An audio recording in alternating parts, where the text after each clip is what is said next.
السلام علیکم ورحمۃ اللہ وبرکاتہ۔ بسم اللہ الرحمن الرحیم، نحمده ونصلی علی رسولہ الکریم، اما بعد۔ اجمیر شریف میں نعتیہ مشاعرہ تھا۔ فہرست بنانے والوں کے سامنے یہ مشکل تھی کہ جگر مراد آبادی صاحب کو اس مشاعرے میں کیسے بلایا جائے۔ وہ کھلے رن تھے اور نعتیہ مشاعرے میں ان کی شرکت ممکن نہیں تھی۔ اگر فہرست میں ان کا نام نہ رکھا جائے تو پھر مشاعرہ ہی کیا ہوا۔ منتظمین کے درمیان سخت اختلاف پیدا ہو گیا، کچھ ان کے حق میں تھے اور کچھ خلاف۔ بڑے بڑے شیوخ اور عارف باللہ اس کی شراب نوشی کے باوجود ان سے محبت کرتے تھے، انہیں گناہ گار سمجھتے تھے، لیکن لائق اصلاح شریعت کے سختی سے پابند علماء حضرات بھی ان سے نفرت کرنے کے بجائے افسوس کرتے تھے کہ ہائے کیسا اچھا آدمی کس برائی کا شکار ہے۔ عوام کے لیے وہ ایک اچھے شاعر تھے لیکن تھے شرابی۔ تمام رعایتوں کے باوجود علماء حضرات بھی اور شاید عوام بھی یہ اجازت نہیں دے سکتے تھے کہ وہ نعتیہ مشاعرے میں شریک ہوں۔ آخر کار بہت کچھ سوچنے کے بعد منتظمین مشاعرے نے فیصلہ کیا کہ انہیں مدعو کیا جانا چاہیے۔ یہ اتنا جرأت مندانہ فیصلہ تھا کہ ان کی عزت کا اس سے بڑا اعتراف نہیں ہو سکتا تھا۔ جگر کو مدعو کیا گیا تو وہ سر سے پاؤں تک کانپ گئے۔ میں گناہ گار، رند، سیاہ کار، بدبخت اور نعتیہ مشاعرہ نہیں صاحب نہیں۔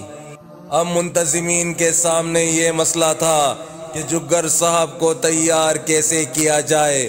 ان کی تو آنکھوں سے آنسو اور ہونٹوں سے انکار رواں تھا۔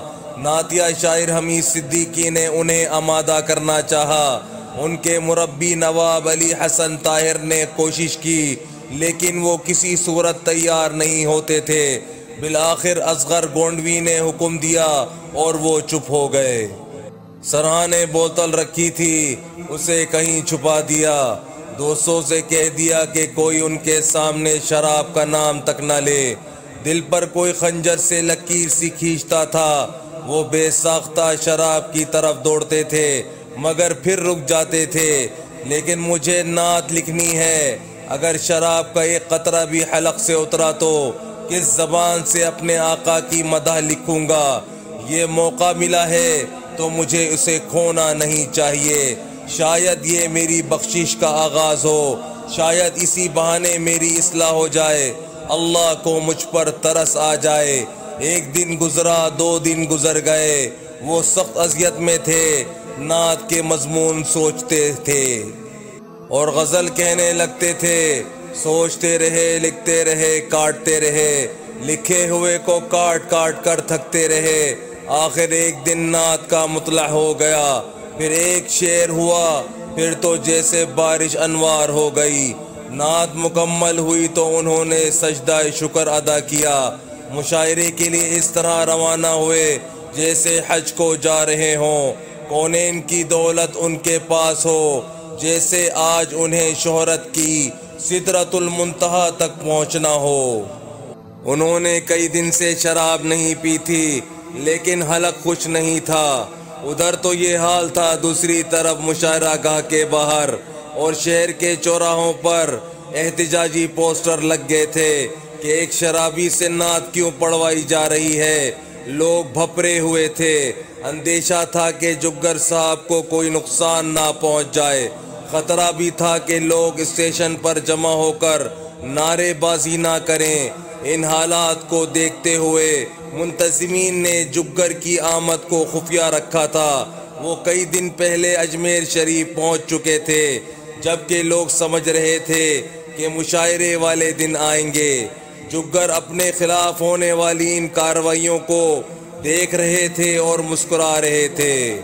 کہاں پھر یہ مستی، کہاں ایسی ہستی، جگر کے جگر تک ہی میں خواریاں ہیں۔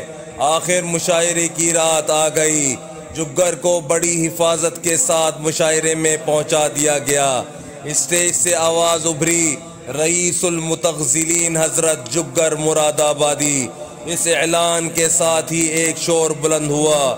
جگر نے بڑے تحمل کے ساتھ مجمع کی طرف دیکھا اور محبت بھرے لہجے میں گویا ہوئے، اب لوگ شور ایسے کر رہے ہیں کیا نعت رسول پاک کو جس کے پڑھنے کی سعادت مجھے ملنے والی ہے اور آپ سننے کی سعادت سے محروم ہونا چاہتے ہیں۔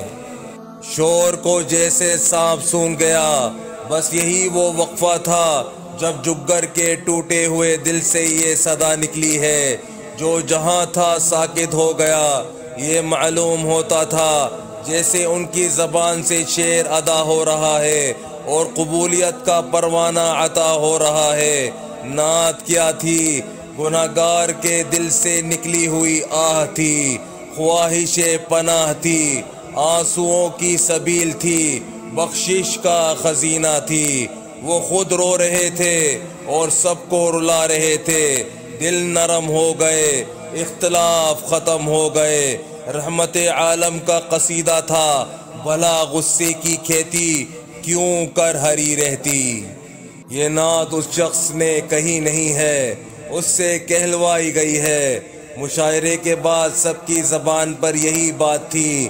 نعت یہ تھی، ایک رند ہے اور مدحت سلطان مدینہ، ہاں کوئی نظر رحمت سلطان مدینہ۔ اے خاک مدینہ تیری گلیوں کے تصدق، تو خلد ہے تو جنت سلطان مدینہ۔ اس طرح کے ہر سانس ہو مصروف عبادت، دیکھوں میں تیرے در دولت سلطان مدینہ۔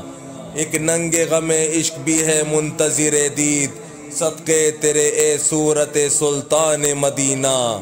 کونین کا غم یاد خدا اور شفاعت، دولت ہے یہی دولت سلطان مدینہ۔ ظاہر میں غریب الغربا پھر بھی یہ عالم شاہوں سے سوا سطوت سلطان مدینہ۔ اس امت عاصی سے ناموں پھیر خدایا، نازک ہے بہت غیرت سلطان مدینہ۔ کچھ ہم کو نہیں کام جگر اور کسی سے، کافی ہے بس ایک نسبت سلطان مدینہ۔ اس لیے کہتے ہیں نفرت گناہ سے کریں، گناہگار سے نہیں۔ بس میرے بھائیوں دوستوں، جو آج ہم نے سنا ہے، اللہ پاک ہمیں اسے سمجھنے کی توفیق عطا فرمائے اور حضور صلی اللہ علیہ وسلم کی مبارک زندگی کے مطابق زندگی گزارنے کی توفیق عطا فرمائے۔ السلام علیکم ورحمۃ اللہ وبرکاتہ۔